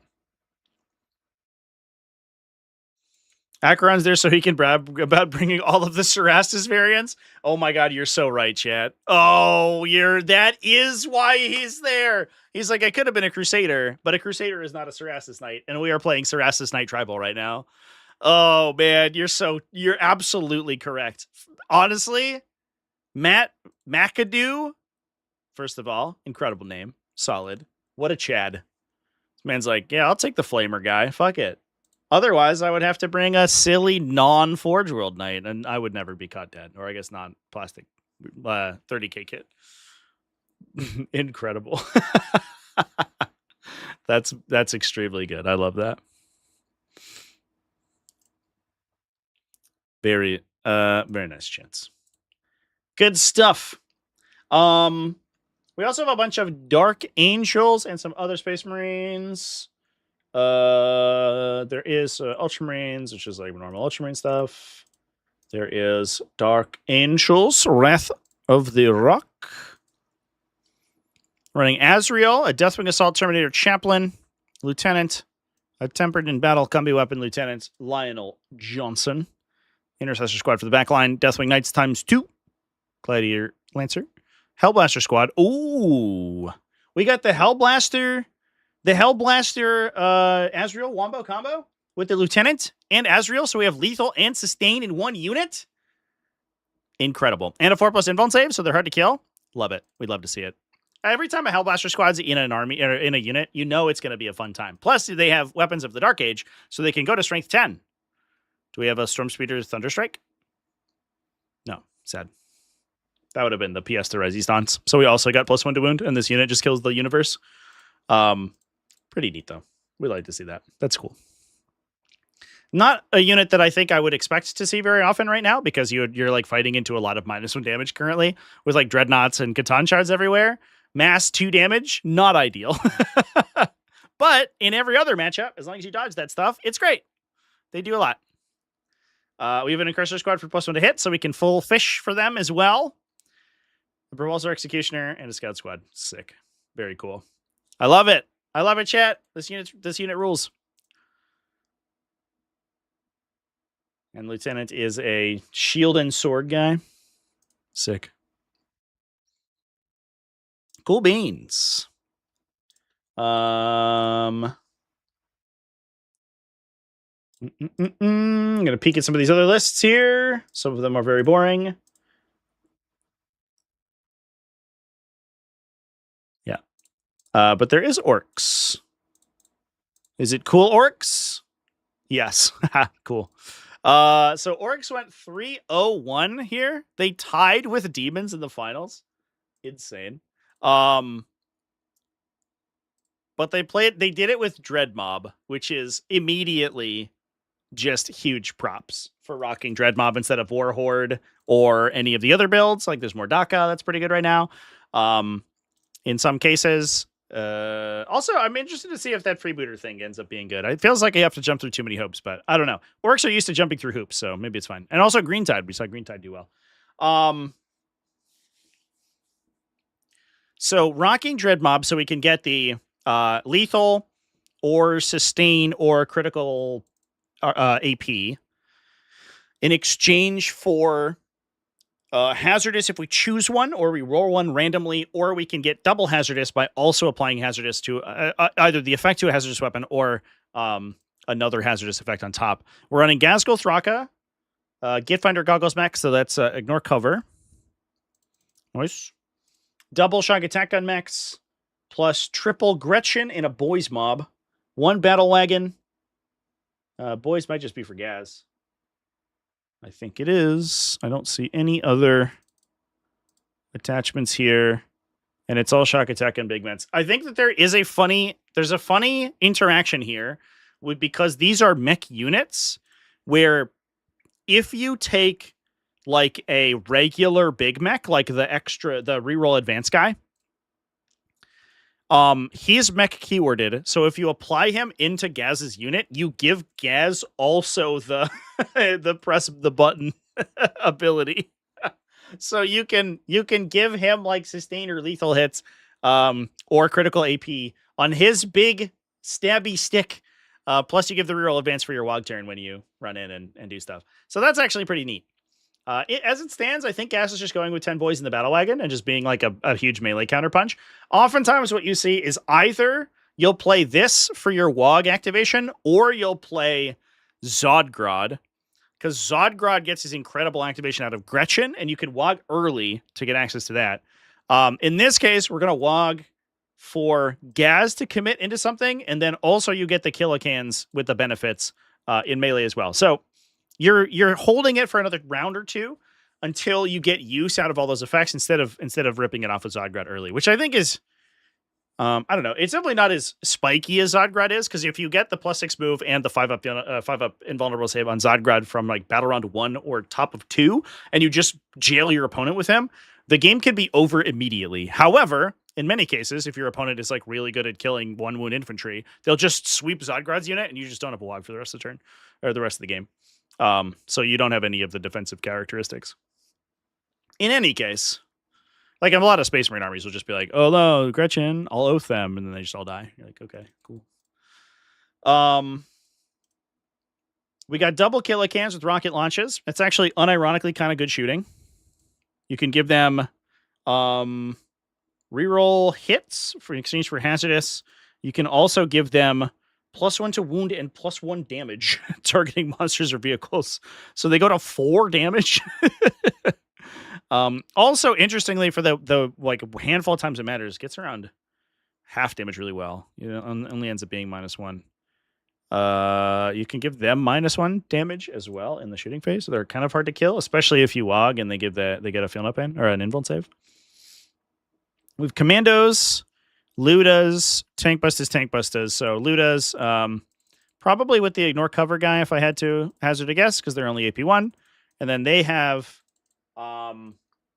reroll hits targeting enemies on objectives, so they will grant that also to the big mech with shock attack gun, and the tank bustas will similarly give the big mech their +1 to hit and wound against vehicles. So this list is kind of hits like a truck, no pun intended, if it does end up getting activation into you. This is a cool list. This is very different than a lot of dread mobs. It's not super different. You usually see the big tank buster bricks, but like mass killicans, no Zodgrad, but we have Gaz in there. That's neat. That's neat and cool. I like it. I like it a lot, chat. Pretty cool.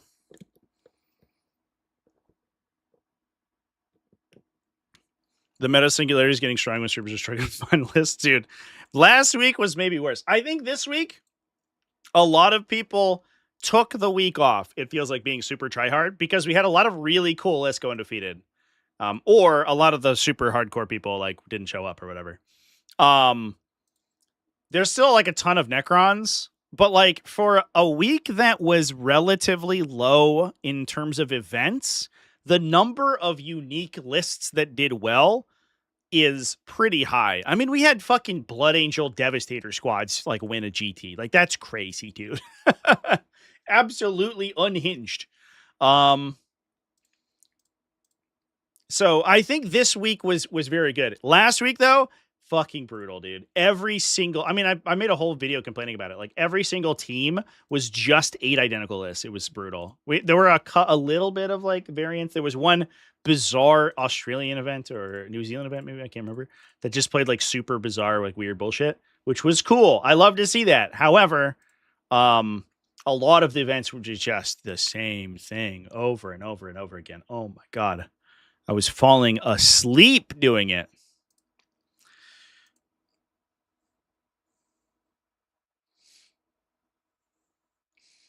Like, crits get extra AP with Breaker Boys. Oh, that's so true. I didn't even think of that, chat. Because they crit on 3s against vehicles, right? Or 4s, or anti-vehicle 4. Oh, that's so good. Fuck. All successful wounds just go to AP4 immediately. Shit. That's very good. I didn't even put that together, but that's incredible. You can just put mechs in those units, right? We're going down the rabbit hole now.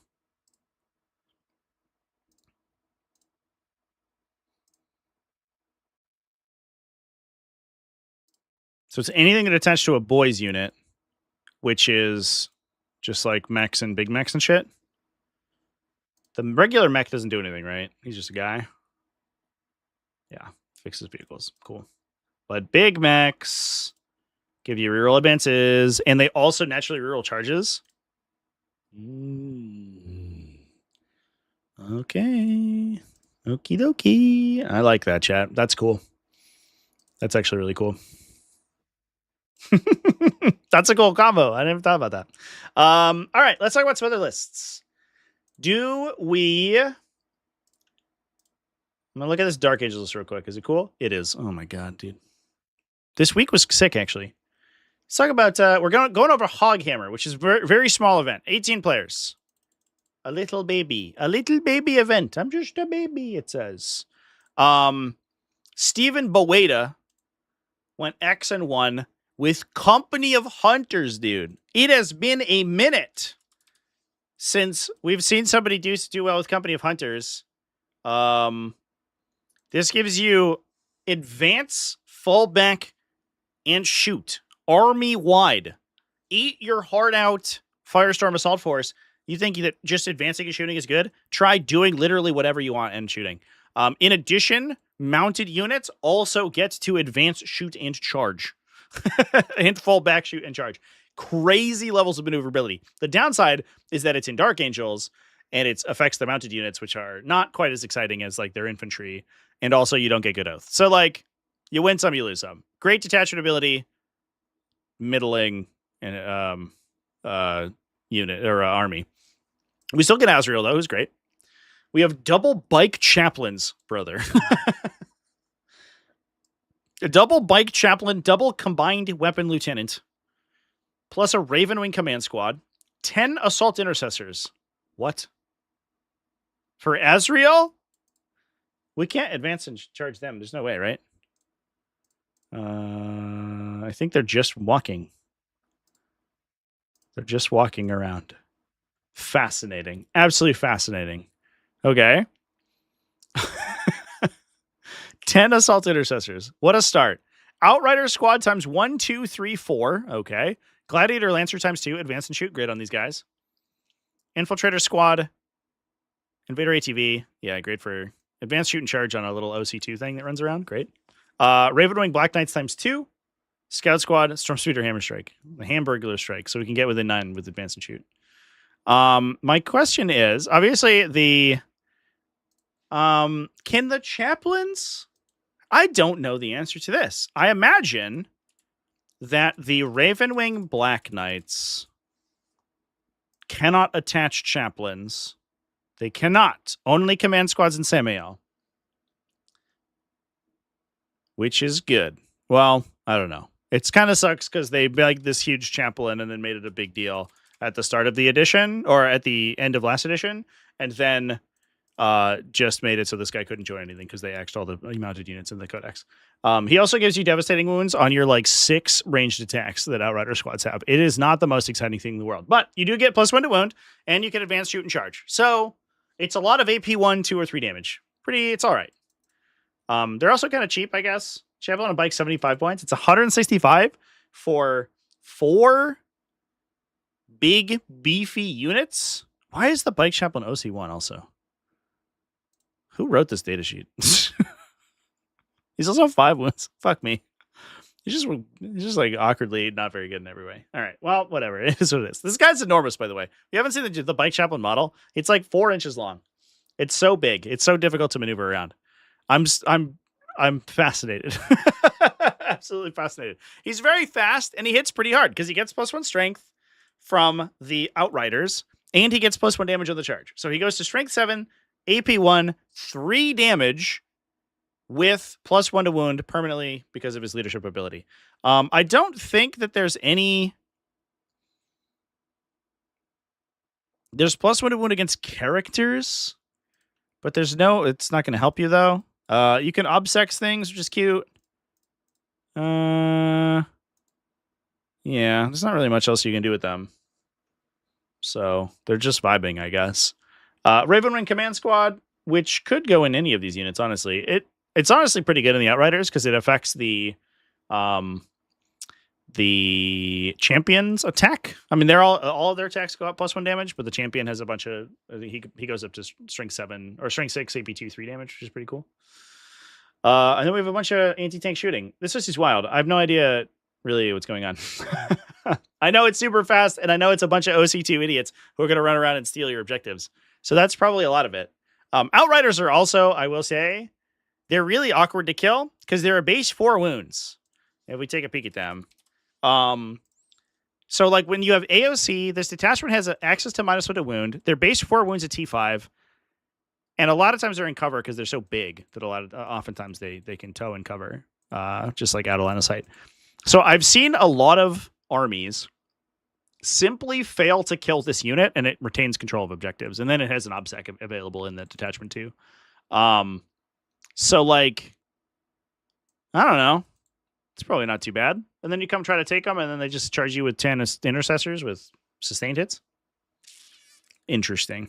That's interesting. The Bike Chaplain's leader ability is so disappointing. Yeah.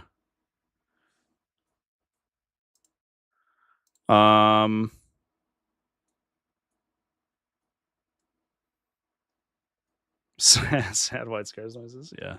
Yeah, I just need more. If you wanted this like archetype to be like more well-rounded, I think that it would be the thing. I don't know. In any case, chat. Interesting. It is interesting. Is there a clause where the Ravenwing bikers the Raven Black Knights can be attached? Oh, they have a separate section. Of course. Why would it be easy to parse? Oh, okay. No, I'm totally wrong then, chat. You can attach the chaplains to the Ravenwing. Well, that's much better. So at that point, how many Black Knight squads have we read? 2? 2 Black Knights. I am almost certain, if that is the case, that we ran the chaplains and the Black Knights, right?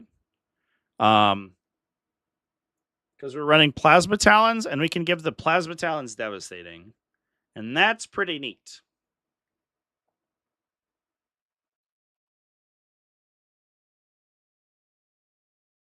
Yeah. And then you give them +1 to wounded melee, but that doesn't really matter because they're... Oh, it does matter. Well, no. They get anti-monster anti-vehicle in the charge. So it doesn't really matter. It matters if they swing into infantry or whatever. But otherwise, it is what it is. It's part of the weird thing with... Yeah, I mean, I don't know. I guess I'm supposed to understand that your unit attachments can be listed in 2 separate places. I'm going to accept literally no responsibility for missing that there is a second led by section on the datasheet. It's stupid. I think that's incredibly dumb, but it is what it is. I want a way to get Subodin Khan to join these guys. That'd be sick. Oh, James Wash, thank you for the big super chat. Appreciate you, bud. Donated $20 through super chat. Good coverage. This weekend's lists were interesting. Cheers. Appreciate you. Yeah, it has been pretty cool over the course. Gives veteran bikers. Yeah. Yeah, you just need more biker profiles. And also, you need to not keep printing AP1. Like, that's part of... These guys are AP2, Devastating, Anti-Monster, Anti-Vehicle. Like, that's pretty cool. The +1 to wound from the chaplain does work if you charge something that's not a vehicle or monster. But I think, for the most part, giving Devastating to Plasma Talons is actually kind of sweet. Because they can just advance up. And then you're shooting 18 Plasma Talon shots, plus the 2 1 damages from the chaplain. And the chances you hit like 2 to 3 devastating hits is pretty solid. So you're already swinging at AP3, and you can bounce up, potentially AP3 ignore cover, and you can bounce up like 4 to 6 mortal wounds on top of that as well. That's pretty good. I don't know. Also, just like firing standard shots and not overcharging, and then not really caring about your strength characteristic or AP because you're just going to try to fish for devastating is actually pretty cool too. There's a universe where you play like frag launchers in that case as well. Weird thing is that they have to target I think it's the closest eligible within 12, right?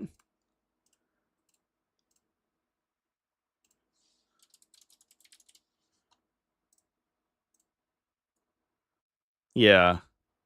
Oh, it's a selected enemy within 12 and visible to this model. Okay, so the rest of the unit doesn't have to be within 12, which does mean that you could potentially get some extra use out of the rest of the team. Fascinating. So that makes the Outrider squads much more like utility pilled, where a lot of times what they're going to be doing is just running onto objectives and stealing them because they're OC2 base. And so you just have all these hyper fast little biker units that are going to go be like knocking people off their objectives. And then you get these guys will actually do like sort of hammer blow work where they're just mass devastating attacks. It's not like super high damage devastating, but it is mass devastating. The curious thing to me is this unit. This unit blows my fucking mind. It's like it gets no benefit from the detachment ability. It can advance and shoots, which is like, who cares? It's assault intercessors and bolt pistols and yeah. But like, I guess it's just the case that like 20 OC with a 4+ invuln is just good, probably, right? And then I don't know. You get wound rerolls for Azrael, so he hits pretty hard, and it's hard to kill the whole unit. So he's probably just swinging devastating with rerolls. That's fascinating, though. 10 assault intercessor shot. Crazy. That's just like a great late game piece, I guess. Captain on bike, guaranteed for 11th. Yeah, if they keep dropping new fucking like, they just previewed a new jump captain model. Like, what is that? I don't know. It does feel like it for an army that has as well-rounded of a model line as Space Marines. It is weird that the mounted stuff is like basically the worst. All right. What else we got? I think the last thing that I have to talk about today, chat, is Leagues of Votann. Got a bunch of Leagues of Votann going down. Any interesting other stuff? Most of it's normal things. So we will talk about some Leagues of Votann, because if we hop over to Valley Forge Wargaming, Azrael Sword is devastating. It is. Azrael's an absolute Chad. Literally all of his attacks are devastating. That's like his that's like sort of his design pie, I guess. It's just devastating for days. So if you give him rerolls at all, which is why you usually play him in Sternguard veterans, he goes sort of crazy. He gets 3 2-damage devastating attacks, and if you put him in Sternguard, he attacks the Oath of Moment target. He gets full hit and wound rerolls. So he fishes for devastating on the gunshot, and then charges and does it again in melee. So you're attacking 9 times with devastating wounds.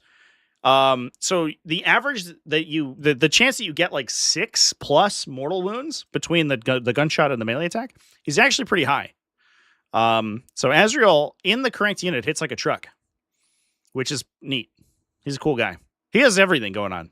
The one thing he doesn't do is like speed his unit up, but he makes them more survivable, which in some cases is very similar. You get command points, you get an offensive output. He hits really hard. He also gives you an invuln save. It's like, it's everything. He just does everything. One of the best leader units in the game, probably.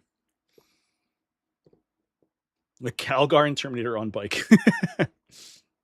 So we want to go over to the Valley Forge Wargaming Logan GT February. Important to not get it confused with the Valley Forge Wargaming Logan GT that happens at a different time. And this one also, they have a cute frog on their thing, which I love. I love this guy. What a sweetie pie he is. We got a bunch of Leagues of Votann kind of randomly out of the woodwork. And none of it is normal Hearthband, right? We saw like basically everyone and their mom's playing Hearthband with 2 to 3 units of Einhir Hearthguard. Not today. Ethan Spangenberg is playing Needgaard Oathband. Bro is he's got tech from like a year ago that he's still rocking out.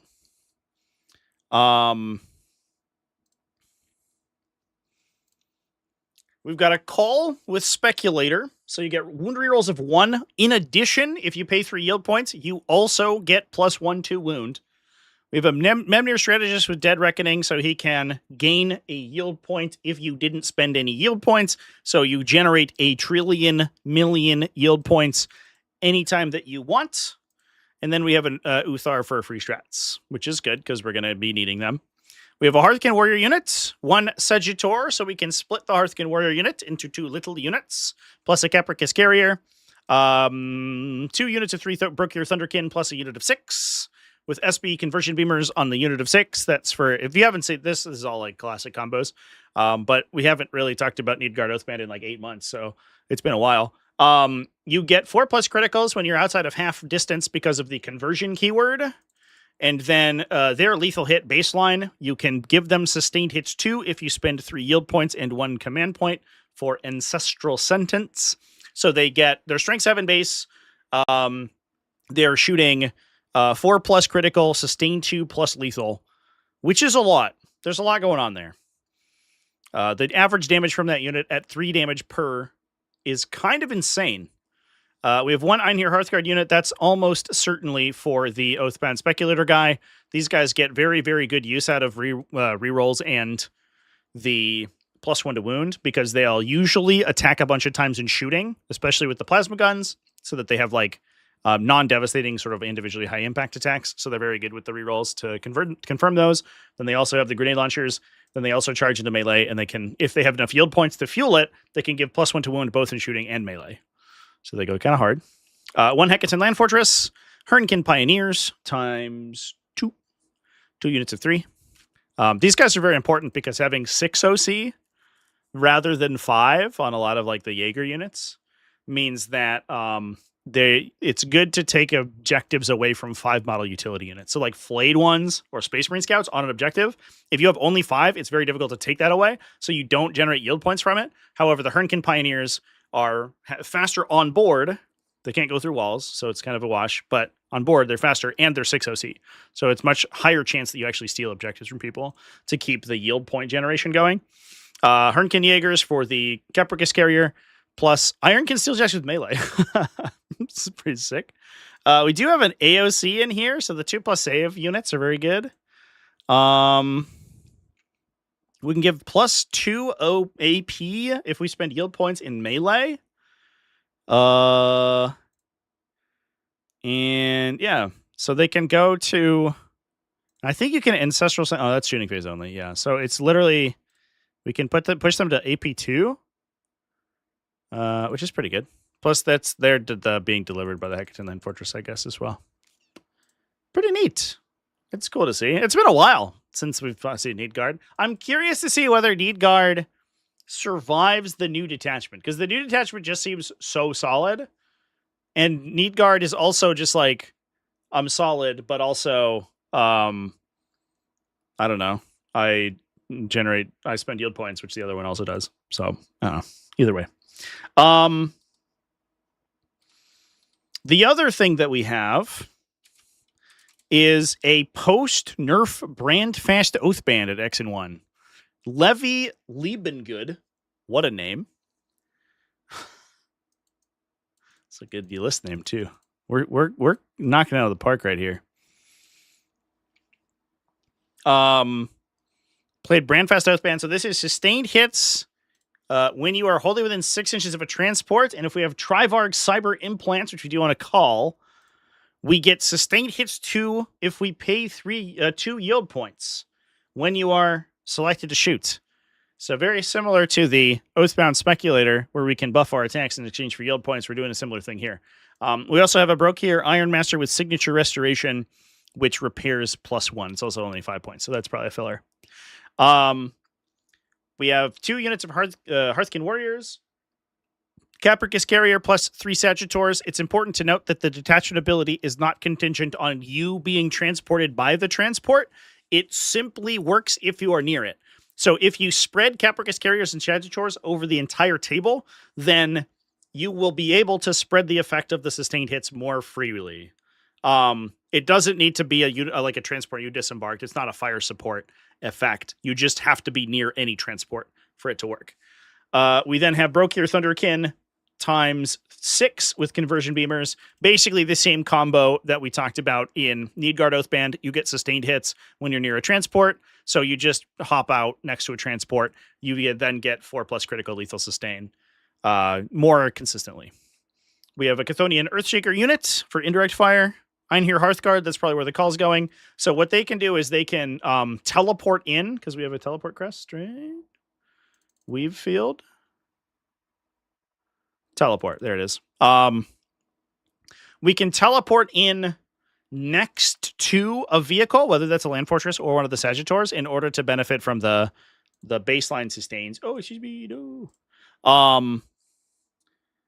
Oh, we don't need it here. We're just going to pay 2 yield points, actually. They're not going to disembark a transport. Just kidding. Ignore me.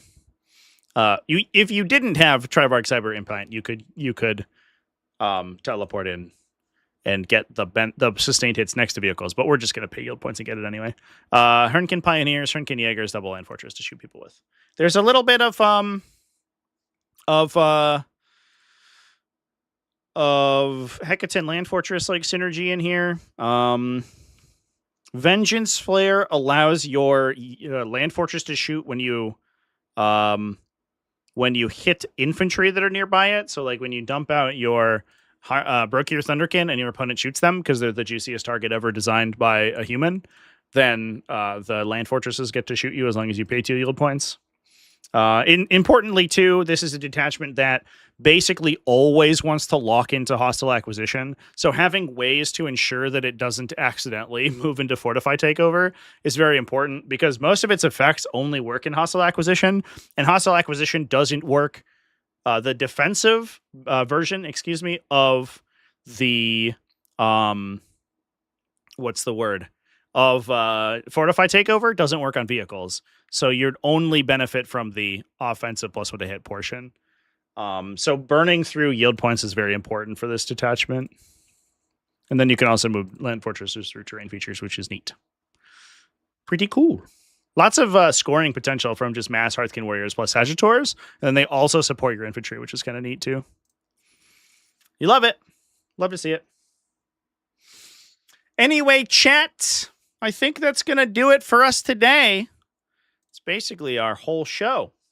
Kind of nutty lists. I was shocked, and I also was going through a lot of like small table RTT results, and I was shocked by the number of... There's also a bunch of Tyranids over there too. We're not going to talk about those quite as much. We're going to focus on new detachment stuff wherever it got played tomorrow. So please come hang out with me in the show tomorrow. But yeah, it was just a bunch of Tyranid players just come out of the woodwork. I don't really understand it, but it is what it is.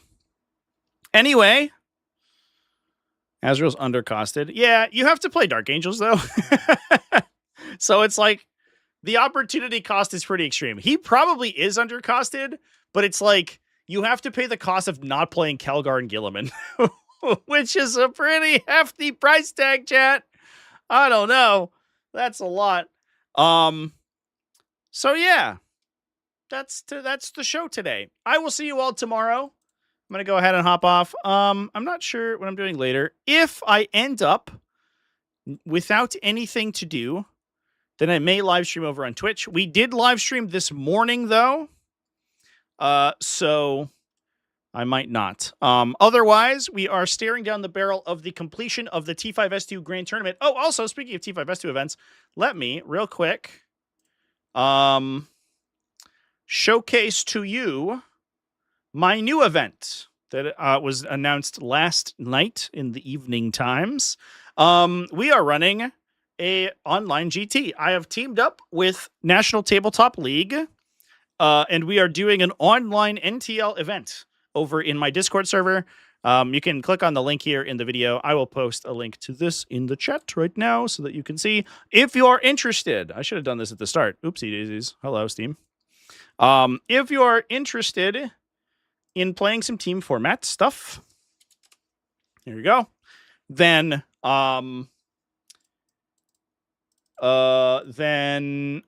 you can come hang out in the Discord server. You can just click on the link right here, and then you can get to the channel for it. There's a bunch of teams from the community that have already assembled themselves. I anticipate we'll probably get some teams in from the actual NTL roster. The reason being is that, at least according to NTL, they're finalizing their final points scoring system for 2026 season, which I guess isn't in place yet. But once that is correctly assembled, this event will be eligible for NTL team standing points. So if you are a National Tabletop League team, you will get accreditation for playing in this event. So it's a good way to start off your season strong with a nice big result on your under your belt. It is going to run 3 rounds, 2 weeks per round, because we have to make room for a pairing process, and then just like more games being played. 2 weeks per round, and then if there are more than 8 teams, then we will extend to more rounds, but in order to be eligible for door prizes, you'll only have to participate in the first 3. That is the rules. Otherwise, it's using 100% of the NTL rule set. So it's using their pairing format, their FAQ, which is basically the same as mine. It's very similar. And their event rules. You still have to be beholden to all my server rules, so don't be a dick and stuff. But that is going to be the idea of the event. And I believe we will also, there's I think some optimization to be done, but we will also use the ATC/NTL terrain system as well, which is just, it's their own bespoke layouts for Chapter Approved 2025. So if you're used to Chapter Approved 2025, you'll still, you'll recognize it, but it's basically based on the stuff that they use in person. So the idea is that it's going to be as closely as possible represent an in-person event. So please go check that out. I put a link in the chat. I should put one in the description as well if I remember. And otherwise, I'll see you there. Thanks for watching. Cheers, everybody. I will see you for the show tomorrow. Good night, everyone.